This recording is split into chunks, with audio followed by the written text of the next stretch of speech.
Shalom, salam sejahtera bagi saudara-saudari yang terkasih di dalam Yesus Kristus dimanapun saudara-saudari berada. Mazmur 3 ayat 3-4 menyatakan demikian. Tetapi Engkau, Tuhan, adalah perisai yang melindungi aku. Engkaulah kemuliaanku dan yang mengangkat kepalaku.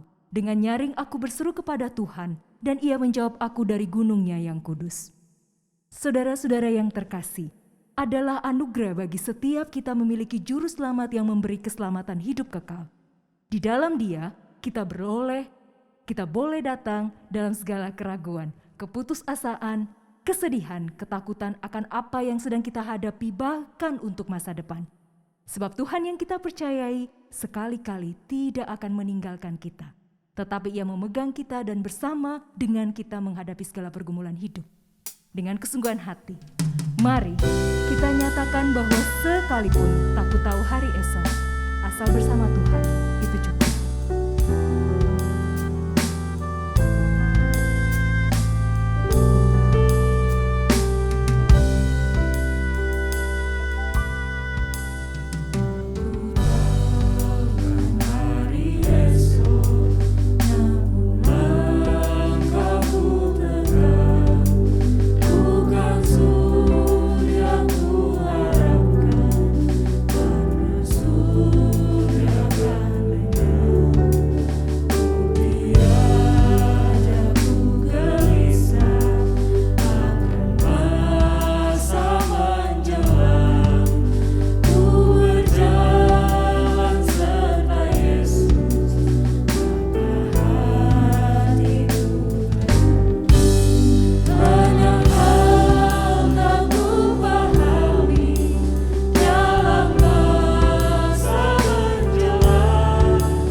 Melindungiku tetap.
Bapa di surga, kami bersyukur karena kami memiliki Allah yang kami dapat andalkan dalam segala situasi kehidupan kami.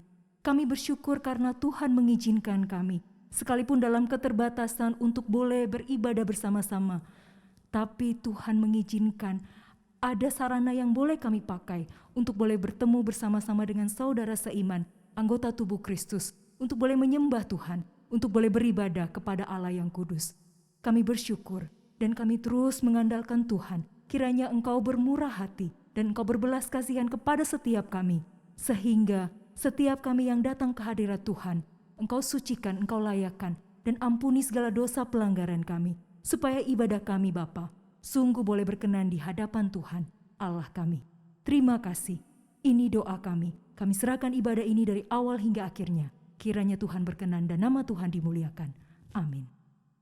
Saudara-saudara yang terkasih, ketika kita melihat diri kita sebagai manusia, kita menyadari begitu banyak keterbatasan dan ketakberdayaan di masa pandemik ini. Namun karena setiap kita orang percaya memiliki Juru selamat yang kekal di dalam Kristus Yesus.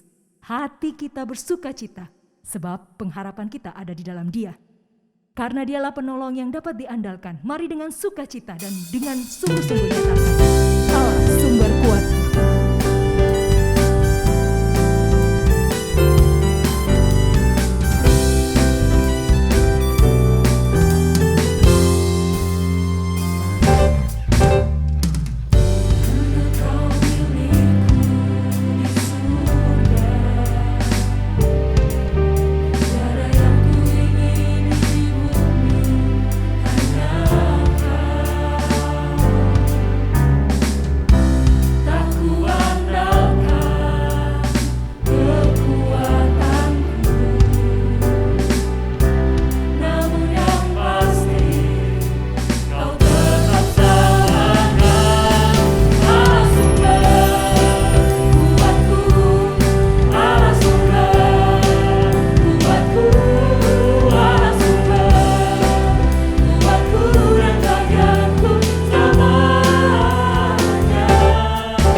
Jemaat yang terkasih dalam Tuhan, hidup di dunia sementara ini penuh dengan pergumulan dan kesesakan, dan sulit untuk melihat, memahami rencana Tuhan.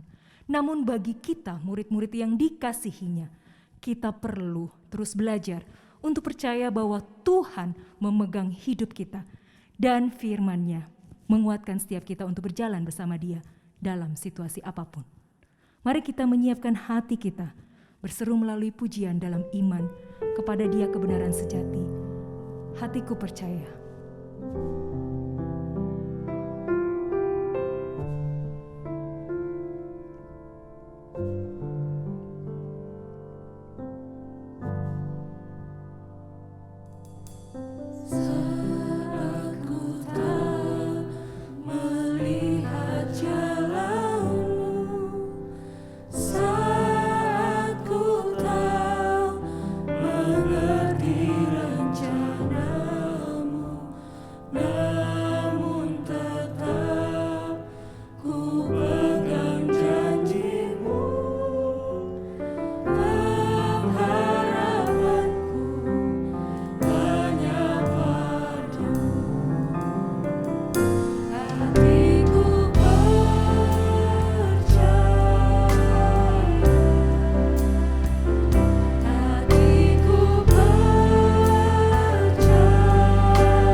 Shalom. Salam sejahtera saudara sekalian yang dikasihi Tuhan. Puji syukur kepada Tuhan yang telah memberikan kepada saya anugerah untuk boleh menyapa saudara sekalian pada kesempatan yang berbahagia ini. Saudara, doa jelas adalah hal yang sangat penting dalam hidup Kristen. Apalagi di tengah situasi krisis ketika hari-hari kita dipenuhi dengan terpaan berita dan tekanan pergumulan yang tidak mudah. Namun, ketika suatu krisis berlangsung cukup lama, banyak orang yang mulai mempertanyakan kuasa doa. Apakah kita masih perlu berdoa? Mengapa berdoa? Apakah memang doa orang percaya itu masih berkuasa? Saudara, itu sebabnya hari ini saya ingin mengajak kita merenungkan tentang tema doa ini, saudara. Doa adalah suatu privilege, suatu hak istimewa yang Tuhan anugerahkan kepada setiap orang percaya. Kita perlu belajar dan menikmati doa di tengah krisis seperti yang kita lalui hari ini. Bagaimana sepertinya kita berdoa? Dan bagaimana kuasa doa itu bisa menolong kita menghadapi krisis dengan berbagai dampaknya ini. Saudara, saya ajak kita belajar dari Mazmur nomor yang ketiga. Mazmur nomor yang ketiga. Saya akan membacakan bagi kita sekalian bagian ini, saudara. Namun sebelumnya saya undang sekali lagi kita untuk bersama-sama bersatu dalam doa, memohon pertolongan Tuhan untuk kita boleh memahami dan meresponi firman-Nya. Mari kita berdoa. Bapa dalam surga, kami bersyukur untuk kesempatan yang indah Engkau boleh mempertemukan kami beribadah bersama dan kami rindu untuk belajar dari firman-Mu. Kami berdoa kiranya Roh Kudus yang akan menolong kami ya Tuhan untuk kami boleh memahami, boleh mengerti kebesaran, keagungan firman-Mu. Tuhan, kami berdoa kiranya Roh Kudus yang akan menyertai kami, menyelami kedalaman firman-Mu. Tuhan, kami berdoa kiranya Roh Kudus juga akan bekerja di tengah-tengah kami, mendorong hati setiap kami, supaya kami boleh meresponi firman-Mu itu dengan taat dan setia. Bapa, berkati hamba-Mu yang lemah dan terbatas ini, supaya dia boleh menjadi alat kemuliaan Tuhan yang mendatangkan berkat bagi jemaat-Mu.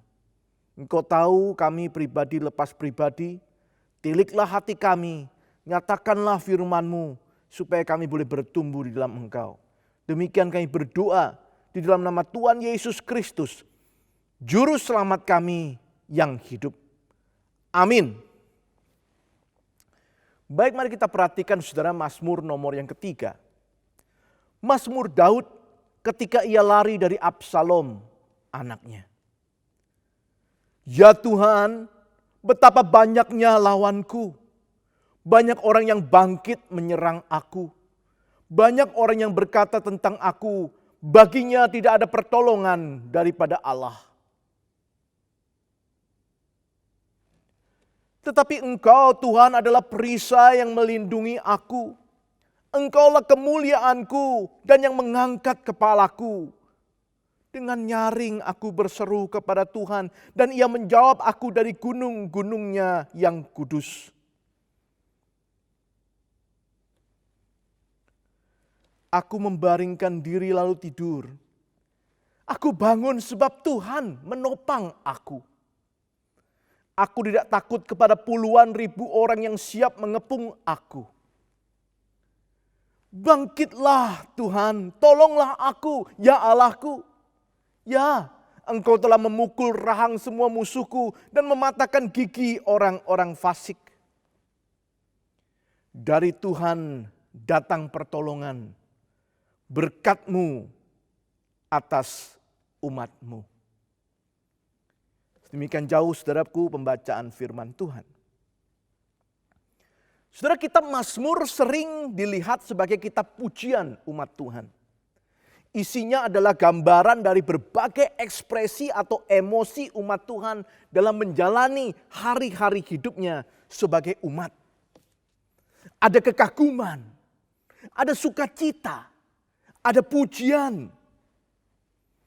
Tetapi juga ada ratapan, keluhan, bahkan jeritan minta tolong ataupun memohon pengampunan. Saudara, kitab dengan 150 pasal ini dibuka dengan 2 nomor pertama yang menjadi semacam headline atau judul bagi keseluruhan kitab. Kedua nomor itu saudara menggambarkan 2 tantangan besar dalam hidup umat. Yang pertama, tantangan yang bersifat praktis. Bagaimana umat menghadapi nasihat orang fasik, jalan orang berdosa, dan kumpulan pencemooh. Pemazmur menasihatkan supaya hidup di dalam firman Tuhan, sehingga boleh seperti pohon yang ditanam di tepi aliran air. Mazmur nomor 2 lebih bersifat tantangan teologis, saudara. Umat Tuhan akan menghadapi bangsa-bangsa dunia yang melawan Tuhan. Pemazmur meneguhkan untuk beribadah kepada Allah yang akan membangkitkan sang raja untuk menghakimi dunia ini.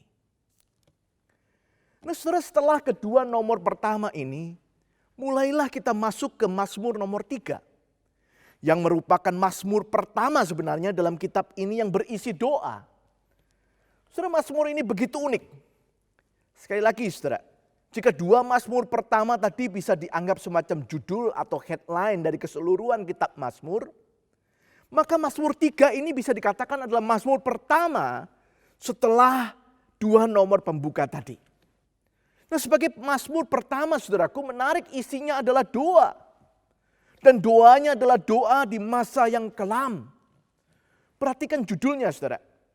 Nah, sebenarnya Mazmur ini juga Mazmur pertama yang dimulai dengan sebuah judul yang ada di dalam kitab aslinya juga saudara, dalam bahasa Ibrani. Judul ini memberitahu kita tentang pengarang dan konteksnya. Dikatakan di sana Mazmur Daud ketika ia lari dari Absalom anaknya.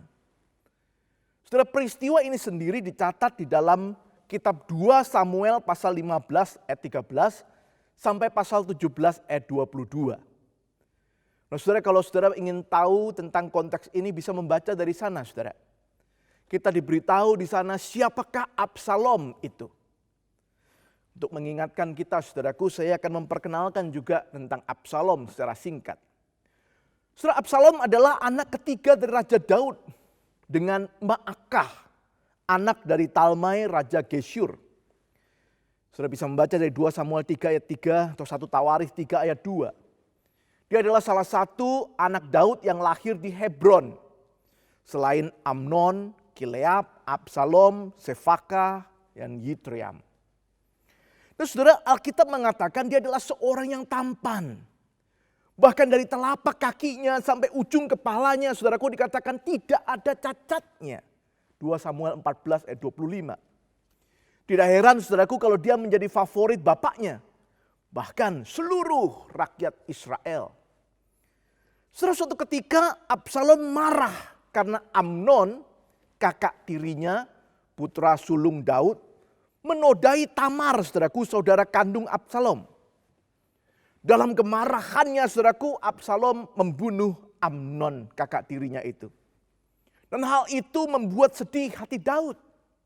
Absalom lari kepada kakeknya di Geshur sampai 3 tahun sebelum ia kembali lagi ke Yerusalem.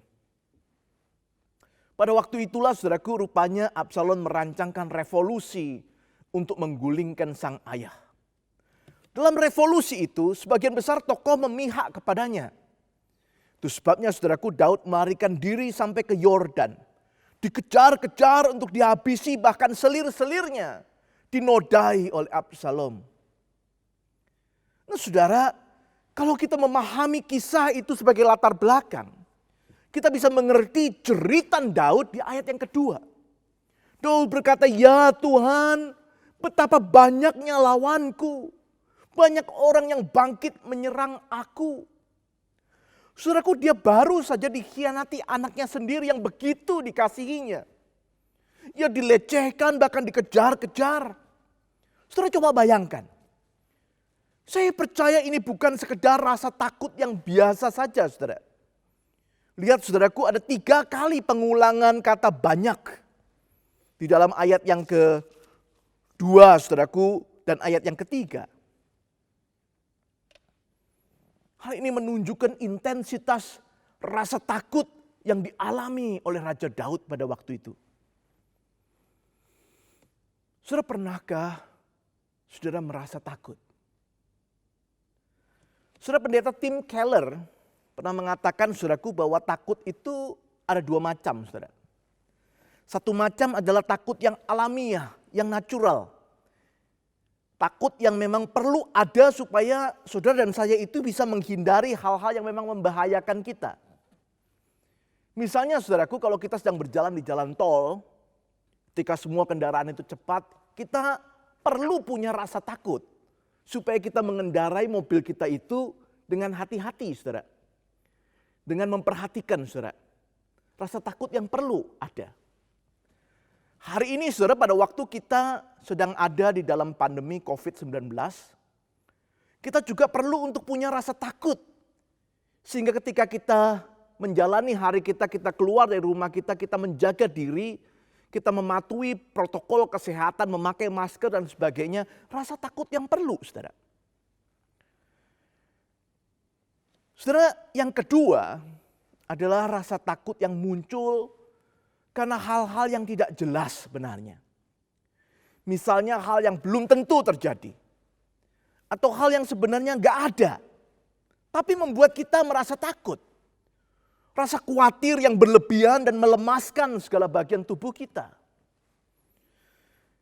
Nah, mungkin contoh yang paling jelas, saudaraku, adalah apa yang disampaikan Daud di sini, saudara.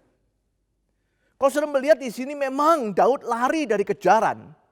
Tetapi bukan hanya itu, saudaraku, kalau saudara membaca di ayat yang ketiga, di sana ada tantangan, saudaraku, yang lebih bersifat cemoohan.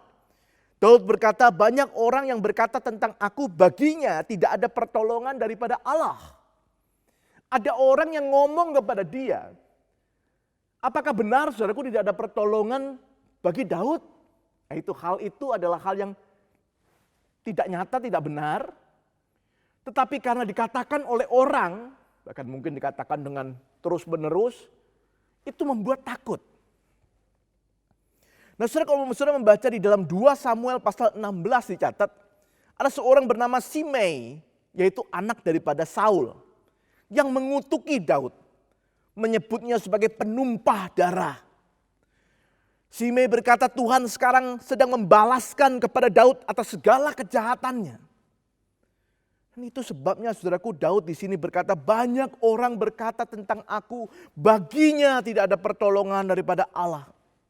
Wah, saudara, Daud terganggu sekali dengan hal ini. Semenjak Daud melakukan kesalahan besar dengan mengambil Batsheba, istri Uria, seorang dari perwiranya, bahkan membunuh suami wanita itu, keluarga Daud memang bertubi-tubi menghadapi berbagai macam prahara yang mengerikan. Anaknya saling menodai, bahkan kemudian saling membunuh. Lalu pemberontakan Absalom yang baru terjadi. Dia tahu dia sudah berdosa. Dia melakukan apa yang tidak berkenan bagi Tuhan. Ketika orang mencemoohnya, dia mulai berpikir, apakah benar demikian? Apa benar Tuhan tidak akan menolong aku lagi? Sudah dia takut sekali. Mungkin kita juga pernah mengalaminya, saudaraku. Kita ada dalam takut yang berasal dari kekhawatiran yang sebenarnya berlebih-lebihan. Padahal hal itu belum tentu terjadi dan belum tentu itu juga yang menjadi penyebabnya. Tapi kita sudah ketakutan dengan luar biasa.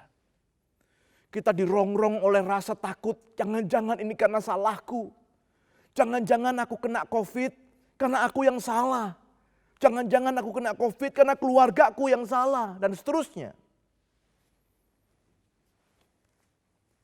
Saudara, 2 macam rasa takut ini hari ini mungkin sedang kita alami. Apa yang dapat kita lakukan, saudara? Apa yang dilakukan oleh Daud? Saudara, luar biasa, Daud dicatat, saudaraku, dia berdoa. Dan apa yang terjadi ketika Daud berdoa?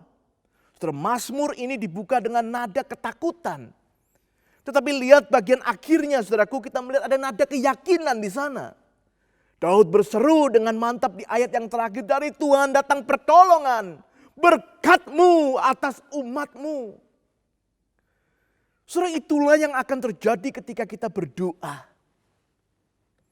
Dan bukankah itulah yang kita butuhkan, saudaraku, di tengah krisis seperti hari ini?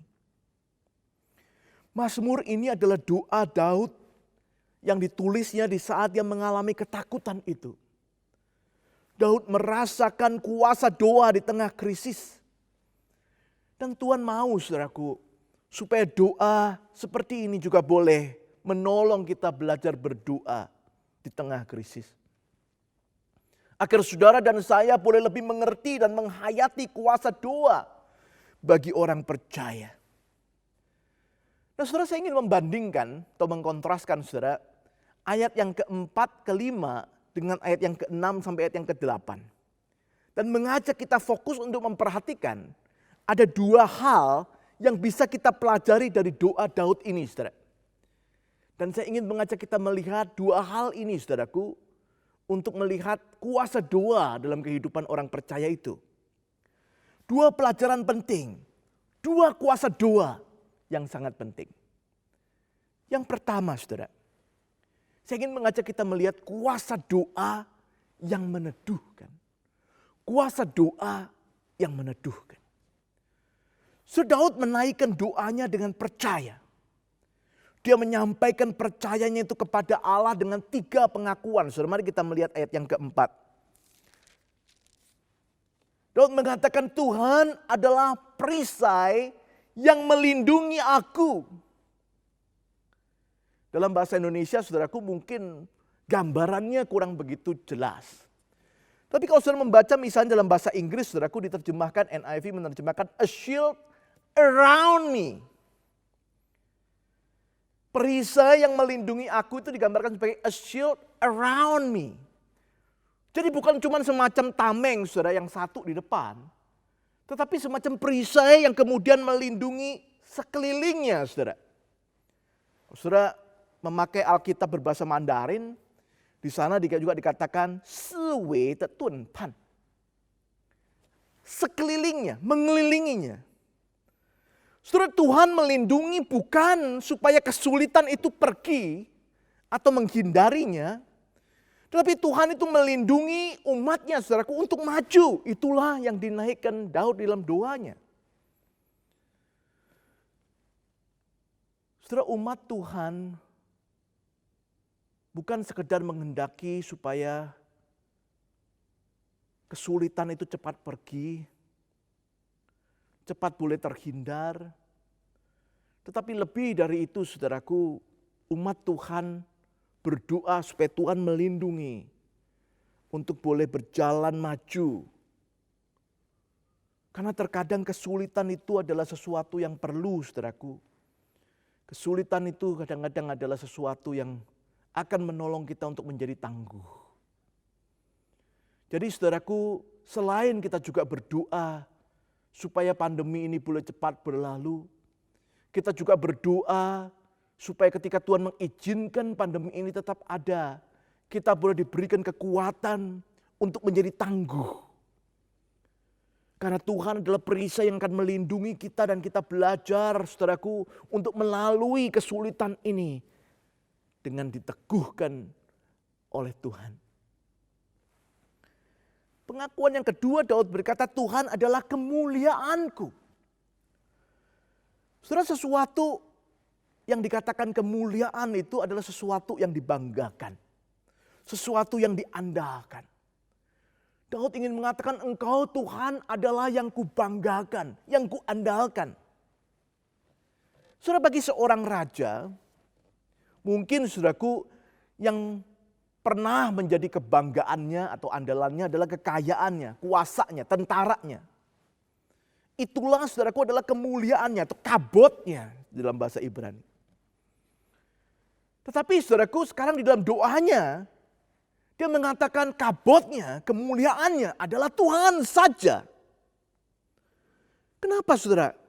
Karena di tengah-tengah krisis dia menyadari segala yang dulu pernah menjadi andalannya, dulu pernah yang dia banggakan, dulu yang pernah menjadi kemuliaannya, sekarang tidak ada lagi. Itu sebabnya dia hanya mau fokus kepada Tuhan, Tuhanlah kemuliaannya.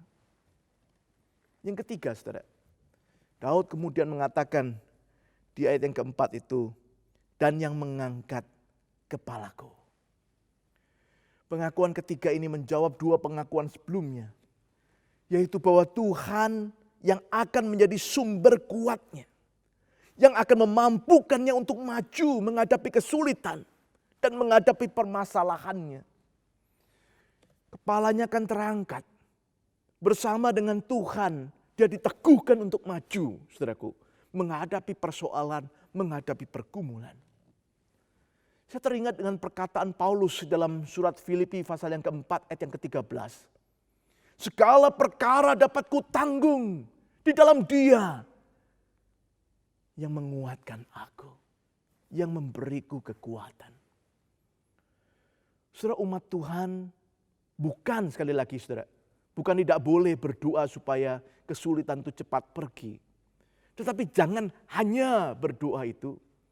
Kita juga perlu belajar berdoa supaya kita boleh terus mengandalkan kekuatan Tuhan yang boleh meneguhkan kita untuk maju di tengah kesulitan ini. Saudara, dengan percaya yang seperti itu, di dalam doanya waktu dia mengatakan, Tuhan, Engkau adalah perisai yang melindungi aku. Engkau adalah kemuliaanku dan yang mengangkat kepalaku. Dengan doa seperti itulah, saudaraku, apa yang terjadi. Daud kemudian digambarkan di ayat yang ke-6, saudaraku, di dalam doanya itu. Dia dikuatkan, dia diteguhkan. Dikatakan, saudaraku, ia menjadi tenang. Ayat 6 mengatakan ia bisa tidur. Dan ketika bangun, saudaraku, ia merasakan Tuhanlah yang telah menopangnya. Saudara, banyak penafsir percaya Mazmur ini adalah nyanyian pagi dalam menghadapi musuh. Mazmur ini cocok dinyanyikan ketika kita sedang menghadapi musuh, saudaraku, dan dinaikkan pada waktu pagi. Doa di waktu pagi. Yang dikontraskan misalnya di dalam pasal yang keempat, saudaraku, yang diberi judul doa pada waktu malam. Atau bisa dibandingkan juga dengan pasal yang kelima, nomor 5 Mazmur, tentang doa di waktu pagi juga. Saudara, gambaran yang ingin disampaikan adalah pemazmur baru melalui malam yang mencekam. Tetapi dengan Tuhan, dia bisa tidur dengan tenang. Berapa lama sudah kita sulit tidur di tengah krisis seperti ini? Kita perlu belajar berdoa. Berdoa untuk menyatakan tentang kepercayaan kita. Bahwa fokus kita, harap kita hanya kepada Tuhan. Dan supaya dengan doa yang demikian kita boleh diteguhkan. Sehingga kita boleh dengan tenang beristirahat di waktu malam. Sekalipun masih ada di tengah krisis. Bukan hanya itu, saudaraku. Pemazmur juga menjadi teguh, bahkan berani menghadapi segala kesulitan yang berat sekalipun. Bayangkan, saudaraku, dia mengatakan ada puluhan ribu orang pun tidak membuatnya takut sekarang. Tuhan mengangkat kepala Daud sehingga dia berani maju ke depan menghadapi berbagai lawannya. Saudara, punyakah kita percaya seperti Daud? Doa akan menolong kita untuk mendapatkan kekuatan dari Tuhan yang boleh meneguhkan kita menghadapi kesulitan-kesulitan kehidupan. Itulah kuasa doa, saudara. Doa meneguhkan orang percaya. Yang kedua, saudara, kuasa doa bukan hanya meneguhkan, kuasa doa juga akan membangkitkan. Bukan hanya kuat, tapi juga bergelora, bersemangat, dengan dinamis, maju bersama Tuhan. Saudara, Daud bukan hanya menaikkan doanya dengan percaya, tapi juga menaikkan doanya dengan penuh penyerahan, saudaraku. Di ayat yang kelima misalnya dia mengatakan dengan suara nyaring berseru kepada Tuhan. Dan Tuhan menjawabnya dari gunungnya yang kudus. Saudara, menarik. Doa yang disampaikan pemazmur adalah doa yang dinaikkan dengan berserah penuh. Dia bukan hanya percaya, tapi dia berserah. Saudara, percaya ya memang harus berserah, saudara. Bayangkan kalau kita mengatakan aku percaya, tetapi sambil memegang erat-erat masalah kita, khawatir kita, kesulitan kita, itu bukan percaya yang benar, saudara. Percaya yang benar itu berserah. Menyerahkan khawatir kita, kesulitan kita, pergumulan kita. Saudara, dia berseru, pemazmur Daud berseru dengan nyaring. Artinya dia meluapkan segala dayanya untuk berseru. Tuhan adalah satu-satunya harapannya. Ia hanya mau datang dan memohon kepadanya dan bukan yang lain. Puji Tuhan. Karena dikatakan Tuhan menjawab aku dari gunungnya yang kudus. Saudaraku, gambaran tentang di atas gunung yang kudus. Biasanya saudaraku menggambarkan sebuah perjumpaan dengan Tuhan. Seorang penafsir menghubungkan bagian ini saudaraku dengan Kejadian pasal yang ke-15. Saudaraku, di Kejadian pasal yang ke-15 digambarkan Tuhan itu berjanji kepada Abraham bahwa dia akan melindungi Abraham dan memberkatinya. Pada waktu itu saudaraku, Abraham bertanya kepada Tuhan, dari mana dia bisa tahu bahwa semua yang dijanjikan Tuhan itu memang akan terjadi. Lalu digambarkan di Kejadian 15 itu saudara, Tuhan memanggil Abraham untuk membawa korban. Nah, yang menarik adalah ketika korban itu dibawa oleh Abraham ke atas gunung Tuhan. Perhatikan saudara, bukitnya yang kudus, gunung Tuhan. Justru di sanalah saudara, Tuhanlah yang membakar korban itu, bukan Abraham. Artinya saudara, Tuhanlah yang berjanji. Dia mengatakan kepada Abraham, saudaraku, jangan takut. Percayalah, akulah Tuhan yang berjanji. Sehingga Tuhanlah yang membakar korban itu. Itu sebabnya saudaraku, gunung itu disebut bukit yang kudus. Saudara, Tuhan memberikan lebih dari apa yang sanggup dipikirkan. Abraham khawatir dan takut, dia bertanya bagaimana dia bisa yakin. Dan Tuhan berjanji, meneguhkan janjinya, menjawab doa Abraham. Dan itulah yang dialami Daud rupanya. Saudara, kadang kita khawatir, kita bingung dari mana kita bisa yakin Tuhan akan menolong. Khususnya ketika masalah demi masalah itu tidak kunjung selesai. Apa yang kita doakan itu seakan-akan tidak kunjung memberikan hasilnya. Saudara, biarlah firman Tuhan ini kembali boleh membangkitkan saudara dan saya. Saudara, Tuhan mendengar doa-doa kita. Tuhan berjanji dia akan menepatinya. Abraham dan Daud percaya walaupun mereka belum melihat dengan jelas penggenapan janji itu. Tetapi saudara dan saya melihat kesaksian melalui Alkitab bagaimana Kristus merupakan jaminan penggenapan penyertaan Allah bagi kita.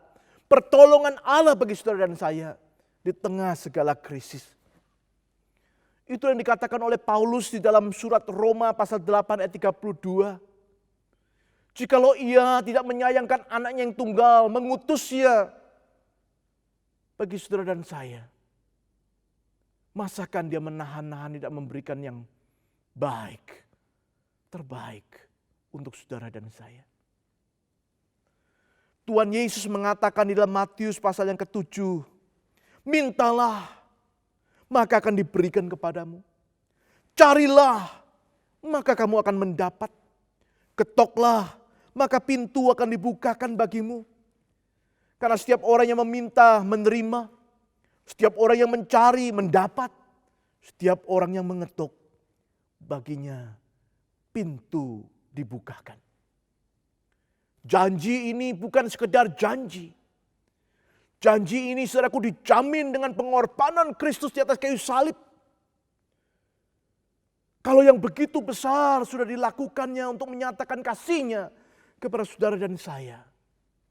tentu dia tidak akan menahan-nahan. Tidak memberikan jalan keluar.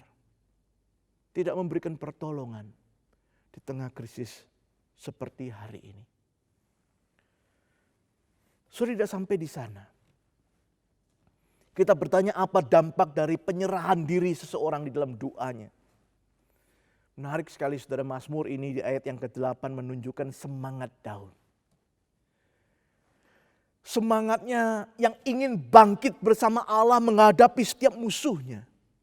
Bukan dengan kuat gagahnya, tetapi bersama dengan Tuhan. Saudara, Tuhan membangkitkan semangat orang yang berserah kepadanya.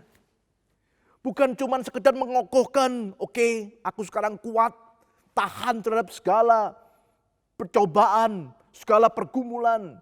Tetapi juga semangat, saudaraku. Menghadapi segala persoalan itu dengan semangat. Sekali lagi saudara, pertanyaannya, punyakah kita semangat seperti itu? Saudara, hari ini saudara dan saya seakan-akan tiap hari dibombardir dengan berbagai macam berita yang menyedihkan. Berita yang membuat kita khawatir, berita yang membuat kita takut. Tentu mendengar berita atau melihat berita penting bagi kita. Untuk kita boleh melihat keadaan sekitar kita, mengerti apa yang sedang terjadi. Tetapi yang lebih penting lagi saudaraku adalah jangan sampai kita lupa berdoa. Karena doa itulah saudaraku yang akan tetap meneguhkan kita dan memberikan kita semangat, membangkitkan semangat kita. Sekalipun kita mendengar berbagai macam berita yang mengkhawatirkan, yang menyedihkan itu. Dengan doa itulah saudara dan saya boleh menolong orang lain. Bahkan mereka yang belum mengenal Tuhan. Untuk boleh diteguhkan dan dibangkitkan semangatnya. Saudara, bangsa ini membutuhkan anak-anak Tuhan. Yang sungguh boleh diteguhkan dan dibangkitkan oleh doa. Sehingga dia juga boleh memperkenalkan imannya kepada Kristus itu kepada mereka yang lain.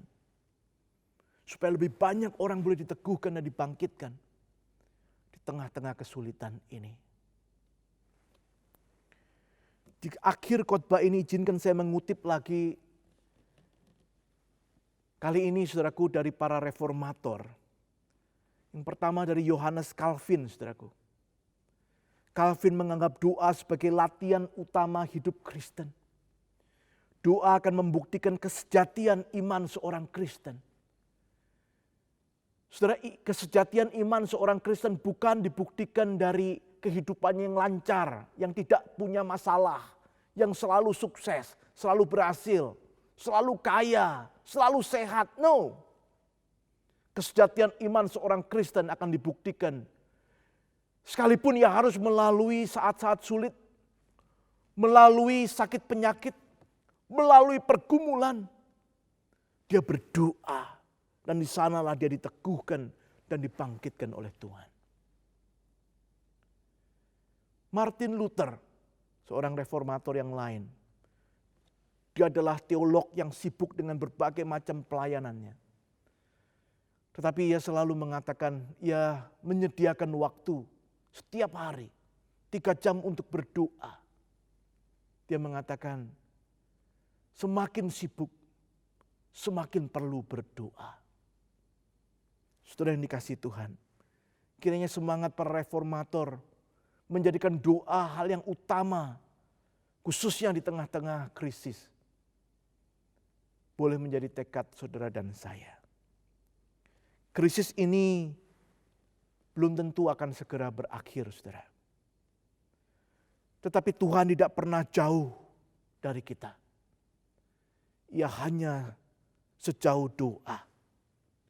Mari kita jadikan doa sebagai kekuatan kita.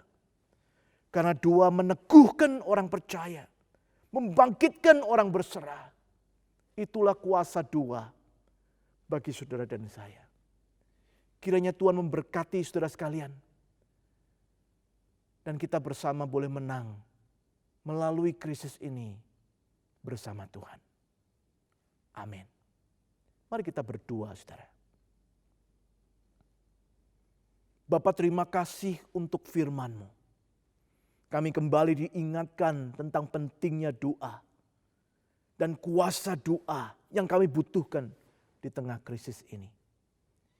Biarlah kami boleh menjadi anak-anak-Mu yang selalu mau, rindu, belajar untuk berdoa. Berkati kami, berkati jemaat-Mu. Di dalam nama Tuhan Yesus Kristus, Tuhan dan Juru Selamat kami yang hidup, kami berdoa dan bersyukur. Amin. Firman Tuhan telah diberitakan bagi setiap kita. Kiranya firman Tuhan, firman yang kekal, yang hidup, dan yang menjadi pelita bagi kehidupan setiap kita orang percaya, menolong kita untuk terus terbangun di dalam iman yang sungguh-sungguh percaya kepada Dia. Mari kita nyatakan respons kita. Hatiku percaya.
Jemaat yang terkasih dalam Tuhan, kita akan bersama-sama berdoa. Bapa di surga, kami berseru kepada Engkau, karena kami percaya satu-satunya gunung batu dan keselamatan kami adalah Engkau Allah kami. Kami berseru Tuhan, melihat kondisi negara kami, bangsa kami yang terkasih. Tuhan, kami menangis, kami berteriak, Tuhan tolong, nyatakan kuasa-Mu. Tuhan tolong nyatakan belas kasihan-Mu. Bapa, Engkau mengerti dan Engkau melihat, Engkau juga Tuhan yang merasakan bagaimana anak-anak Tuhan bergumul dalam situasi pandemik saat ini.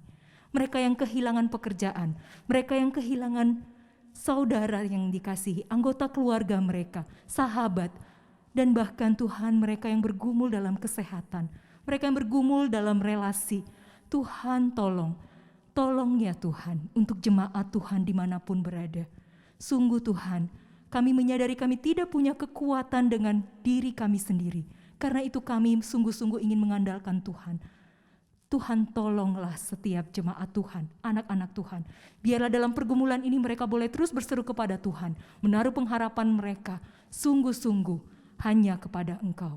Karena di dunia ini, di dunia yang sementara ini, sungguh kami tidak dapat mengandalkan satu pun hal yang dapat menolong kami, tetapi kami punya Allah yang kekal, Allah yang akan senantiasa berjalan bersama-sama dengan kami dan menolong kami, menguatkan kami. Terima kasih Tuhan, ini doa kami bagi seluruh anak-anak Tuhan dimanapun berada, mereka tetap boleh mengarahkan pandangan mereka kepada Engkau, hati mereka, pikiran mereka, dan hidup mereka kepada kebenaran Tuhan. Bapa, kami juga berdoa, kiranya Tuhan beranugerah kepada para tenaga kesehatan dimanapun mereka berada Tuhan. Dengan jerih payah mereka, kesulitan dan seluruh beban yang harus mereka pikul untuk boleh melayani bagi para korban yang terpapar COVID. Tuhan, biarlah Engkau juga berbelas kasihan. Engkau juga memberikan kekuatan dan perlindungan kepada mereka. Dan Tuhan juga yang memberikan kesehatan yang cukup kepada mereka, hikmat untuk boleh melakukan bagian mereka, dan melalui kehadiran mereka, melalui apa yang mereka lakukan, sungguh boleh memberkati, menolong setiap orang-orang yang sangat membutuhkan pertolongan mereka. Kiranya Tuhan beranugerah. Ini doa kami Bapa. Kami sungguh menyerahkan untuk kehidupan setiap jemaat dimanapun berada. Kami mengarahkan hidup kami. Kami mau menyerahkan hidup kami ke dalam tangan Tuhan Allah kami. Di dalam Kristus Yesus kami berdoa. Amin. Saudara-saudara yang terkasih, kita boleh melakukan ibadah ini bersama-sama secara online. Kita bersyukur karena ibadah ini boleh menguatkan setiap kita. Ini adalah satu kebaikan Tuhan agar jemaat yang dikasihinya dikuatkan. Dan di saat seperti ini kita disegarkan kembali oleh persekutuan di dalam Dia. Kebaikannya pada setiap kita tidak didasarkan pada siapa kita dan bagaimana kondisi kita. Tetapi kebaikannya adalah karena Dia adalah Allah yang penuh kasih dan murah hati. Mari kita memuji kebaikannya dan memberikan persembahan sebagai rasa syukur kepada Allah. Bapa, Engkau sungguh baik.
Bapa di surga, kami bersyukur karena kesetiaan Tuhan begitu besar, dan itulah yang menjadi penghiburan bagi setiap kami menjalani seluruh pergumulan kehidupan kami. Terima kasih, dan kami bersyukur karena kami juga dimampukan oleh anugerah Tuhan untuk memberi persembahan bagi pelayanan pekerjaan Tuhan dimanapun berada. Biarlah Tuhan memberkati persembahan ini untuk boleh sungguh-sungguh memberkati jemaat Tuhan, anggota tubuh Kristus yang bergumul, dan sungguh persembahan ini boleh berkenan di hadapan Tuhan. Ajarkan kami Tuhan, bukan hanya memberikan uang kami, waktu kami, tenaga kami, tapi ajarkan kami selalu untuk memberikan hidup kami sebagai persembahan yang berkenan di hadapan Tuhan. Terima kasih, kami mengucap syukur di dalam Kristus Yesus. Amin. Jemaat yang dikasihi Tuhan, sekarang mari kita bersama bangkit berdiri, arahkan hatimu kepada Tuhan dan terimalah berkat-Nya. Tuhan memberkati engkau dan melindungi engkau. Tuhan menyinari engkau dengan wajah-Nya dan memberi engkau kasih karunia. Tuhan menghadapkan wajah-Nya kepadamu dan memberi engkau damai sejahtera mulai hari ini sampai selama-lamanya. Amin. Jemaat yang terkasih, demikianlah ibadah hari ini. Silakan saudara mengambil waktu berdoa teduh. Ibadah selesai, selamat hari Minggu, Tuhan Yesus memberkati.